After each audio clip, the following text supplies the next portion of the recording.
அவருக்கு பிரியம். நீதிமொழிகள் 12:22. நாள் 3. உண்மையில் நிலைத்திரு. பொய் உதடுகள் கர்த்தருக்கு அருவருப்பானவைகள். உண்மையாய் நடக்கிறவர்களோ அவருக்கு பிரியம். நீதிமொழிகள் 12:22. சரி, இந்த வசனத்துக்கு அர்த்தம் பாப்பா. பொய் உதடுகள். பொய் உதடுகள் என்னது? பொய்யா பேசுறது ஆண்டவர் பிடிக்குமா?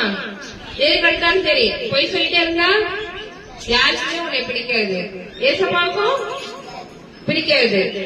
உண்மையா நடக்கிறவர்களும் அவருக்கு பிரியம். உண்மையா நடக்கிறவங்க என்ன? நேர்மையா நடக்கணும். டீச்சர் வந்து கேட்டா படிக்கிறேன்னு என்ன சொல்லிடணும்?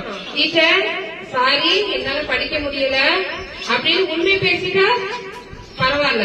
எக்ஸாம்ல பாஸ் ஆகலனாலும் பரவாயில்ல. டீச்சர் நாளைக்கு எக்ஸாம் எழுதல, நான் படிக்கல, எனக்கு நேற்று காய்ச்சல் உடம்பு சரியில்லை, டீச்சர் என்ன பண்ணுவாங்க? சரி ஓகேமா நாளைக்கு படிச்சுட்டு வந்து சொல்லுவாங்க. அப்ப நம்ம எக்ஸாம் எழுதாலும் பிரச்சனை இல்ல. ஆனா போய் சொல்லிட்டு மேடம் கேட்டா மிஸ் நான் படிச்சுட்டேன் சொல்லு, மிஸ் நான் படிச்சுட்டேன்னு சொல்லி போய் சொல்லிட்டு எக்ஸாம் எழுத தெரியாம இருந்தா என்ன ஆகும்? டீச்சர் பிடிக்குமா? டீச்சர் திட்டுவாங்கல்ல, திட்டுவாங்களா? அப்போ பிடிக்காதுல உனைய போய் தொடர்ந்து பேசிட்டே இருந்தா கரெக்ட் தானே?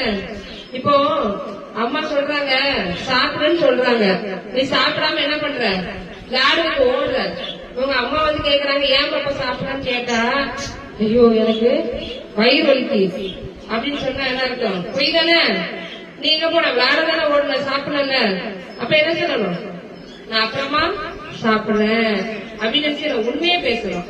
அம்மா கேட்டா நான் அம்மா அப்பா கேட்டா, பெரியவங்க வீட்டுல உள்ள பெரியவங்க கேட்டா, டீச்சர்ஸ் எல்லாம் வந்து உங்களோட பேசும்போது கேட்டா என்ன சொல்லணும்? எப்பமோ என்ன பேசணும்? என்ன சொல்லணும்?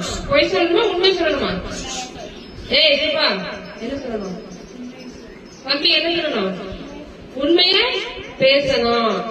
நான் என்ன படிக்கிறேன்னா படிக்கல, எனக்கு சுலபம் இல்ல அப்படின்னு சொல்லணும்.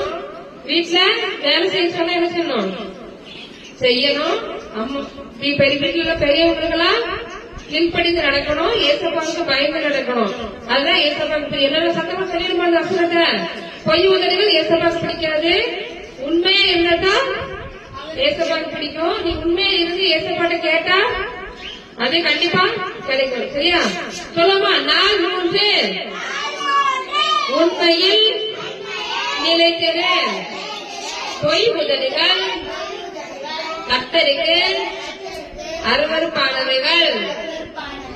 உண்மையாய் நடக்கிறவர்களோ அவருக்கு பிரியம். நீதிமொழிகள் 12:22.